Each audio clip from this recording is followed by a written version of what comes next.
যারা আজ চাকরি হারা হলেন তারা যদি দাগী হন, সঙ্গে সঙ্গে মমতা ব্যানার্জি ও তার সরকার মহাদাগী। এই লোকগুলোর মধ্যে অনেকেই রাজনৈতিক সুপারিশে চাকরি পেয়েছে।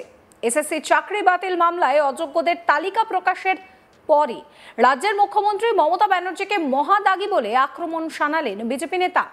দীর্ঘ টালবাহানার পর অবশেষে সুপ্রিম কোর্টের নির্দেশে দাগীদের তালিকা সামনে এনেছে স্কুল সার্ভিস কমিশন। এসএসসি চাকরি বাতিল মামলায় অযোগ্যদের তালিকা প্রকাশ করেছে স্কুল সার্ভিস কমিশন। 7 দিনের মধ্যে দাগী প্রার্থীদের তালিকা প্রকাশের সময়সীমা বেঁধে দিয়েছিল সুপ্রিম কোর্ট। সেই মোতাবেক শনিবার কমিশনের ওয়েবসাইটে তালিকা প্রকাশ করা হয়। শনিবার রাত 8টা নাগাদ এসএসসি ওয়েবসাইটে দাগী প্রার্থীদের নাম, রোল নাম্বার ও সিরিয়াল নাম্বার দিয়ে তালিকা প্রকাশ করা হয়। 33 পাতার তালিকায় মোট 1804 জনের নাম ছিল। অযোগ্যদের তালিকা প্রকাশ হতেই ফাঁস হচ্ছে একের পর এক নাম। তৃণমূল কাউন্সিলর থেকে শুরু করে তৃণমূলের সভানেত্রী, পঞ্চায়েত সদস্য, বিধায়ক ঘনিষ্ঠ তৃণমূল নেতার স্ত্রী বাদ যাননি কেউই। অন্যদিকে রবিবার পূর্ব মেদিনীপুরের নন্দীগ্রামে একটি সভায় এসে সাংবাদিকদের মুখোমুখি হয়ে শুভেন্দু অধিকারী বলছেন যে যারা আজ চাকরি হারালেন তারা যদি দাগী হয়, সেই সঙ্গে মমতা ব্যানার্জি ও তার সরকার মহাদাগী।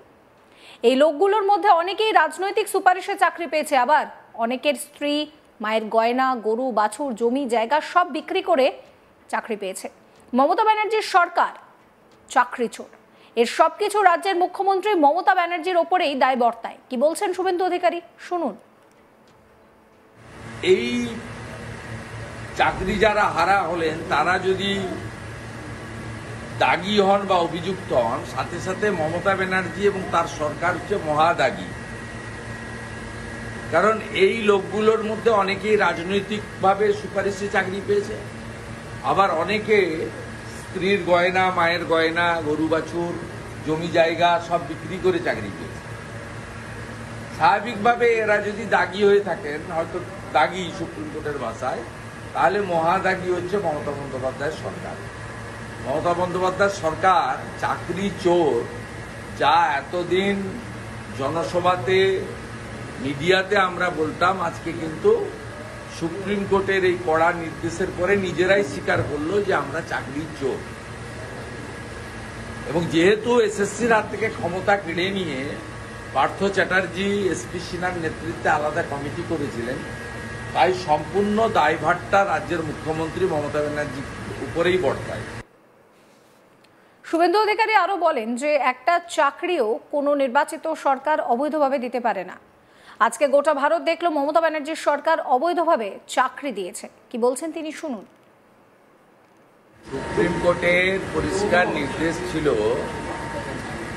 যেহেতু রাজ্য সরকার যোগ্য অযোগ্য তালিকা সুপ্রিম কোর্টের হিয়ারিং এর সময় দেয়নি, দীর্ঘ সময় ধরে দেয়নি।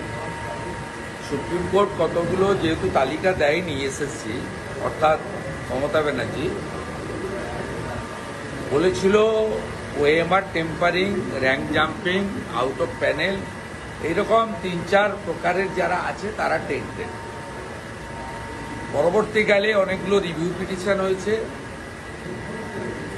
এবং অনেক রাজ্য সরকারও গেছিল, সেখানে পরিষ্কার বলে দিয়েছিল সুপ্রিম কোর্ট সব রিভিউ পিটিশনকে খারিজ করে যে এই ক্যাটাগরিতে যারা পড়ছে দে আর টেন্টেড এবং এরা কেউ অ্যাপ্লাইও করতে পারবে না, পরীক্ষায় বসতে পারবে না, বাকিরা বসবে।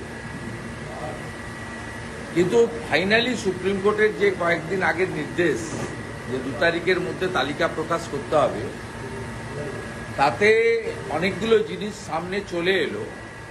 একটা হচ্ছে নির্বাচিত সরকার, যে সরকার বেকারদের কর্মসংস্থান, স্বচ্ছতা, সংবিধান মেনে কাজ করার কথা বলে এসেছে, সে 1804 হোক আর যাই হোক, একটা চাকরিও কোনো নির্বাচিত সরকার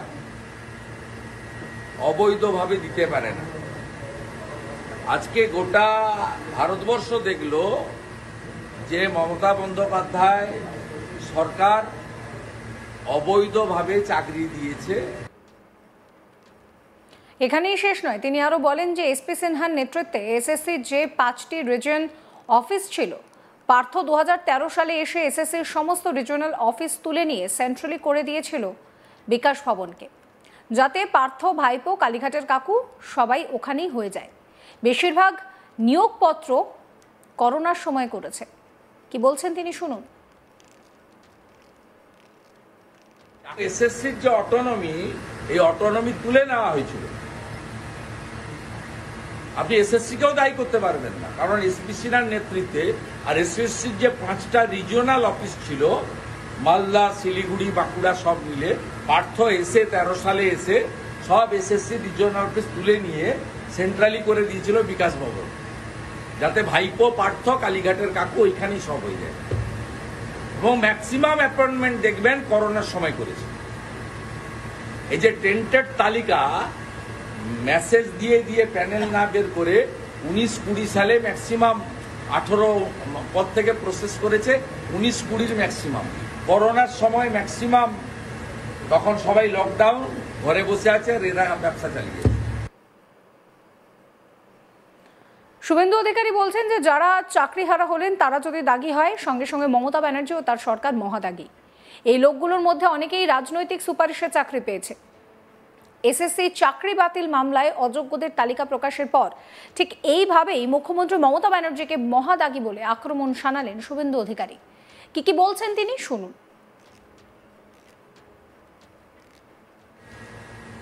মুখ্যমন্ত্রী চোর, তার সরকার চোর।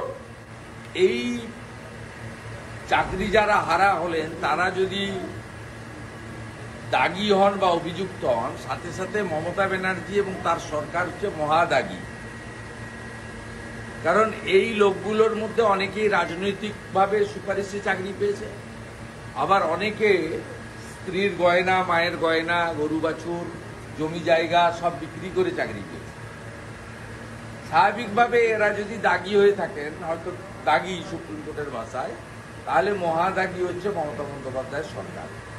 মমতা বন্দ্যোপাধ্যায়ের সরকার চাকরি চোর, যা এতদিন জনসভাতে, মিডিয়াতে আমরা বলতাম, আজকে কিন্তু সুপ্রিম কোর্টের এই কড়া নির্দেশের পরে নিজেরাই স্বীকার করলো যে আমরা চাকরি চোর।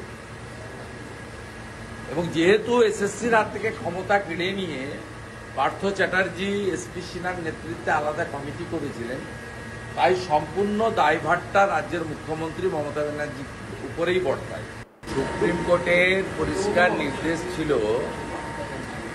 যেহেতু রাজ্য সরকার যোগ্য অযোগ্য তালিকা সুপ্রিম কোর্টের হিয়ারিং এর সময় দেয়নি, দীর্ঘ সময় ধরে দেয়নি। সুপ্রিম কোর্ট কতগুলো যেহেতু তালিকা দেয়নি, এসএসসি অর্থাৎ মমতা ব্যানার্জি বলেছিল OMR tampering, rank jumping, out of panel, এইরকম। সমস্ত খবরের আপডেটের জন্য আপনাদের নজর থাকুক আজ তাক বাংলায়। চ্যানেলটিকে সাবস্ক্রাইব করবেন, নোটিফিকেশন পেতে বেল আইকনে ক্লিক করবেন, ফলো করতে ভুলবেন না আজ তাক বাংলার হোয়াটসঅ্যাপ চ্যানেলও।